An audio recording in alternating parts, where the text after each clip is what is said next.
Welcome to Man Does Tech, where I solve the problems you didn't even know you had. In this video, I will compare the Nissan GTR R35 versus the Nissan GTR R34. We'll explore the legendary R34, a true icon of Japanese domestic market performance, and then dive into the R35, Nissan's modern engineering marvel. We'll look at their distinct characteristics, from raw power to technological advancements, and see how these two generations of Godzilla stack up against each other. Get ready for a deep dive into two of the most celebrated sports cars ever built. When it comes to the heart of these beasts, the R34 houses the legendary RB26 a 2.6-liter twin-turbo inline-six engine.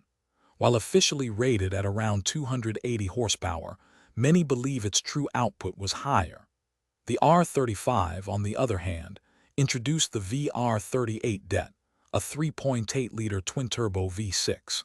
Initial models delivered 480 horsepower, with later iterations pushing well over 560 horsepower, and Nismo versions reaching 600 horsepower, showcasing a significant power leap. Visually, the R34 maintains a classic, aggressive, and angular sports car design, instantly recognizable to enthusiasts.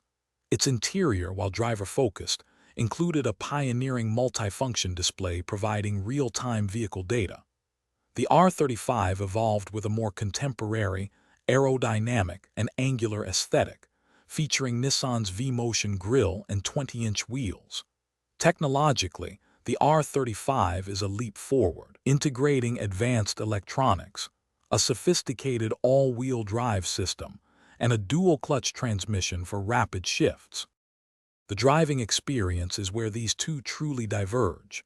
The R34 is celebrated for its raw, mechanical, and highly engaging feel, largely due to its 6-speed manual transmission and direct feedback. It's often considered a pure driver's car. The R35, however, offers a more refined, precise, and technologically assisted drive, with its rapid dual-clutch gearbox and advanced stability systems making it incredibly fast and capable. Both have cemented their places as automotive legends, each representing a distinct era of Nissan's Godzilla heritage. Thanks for watching. If you found this helpful, don't forget to like and subscribe.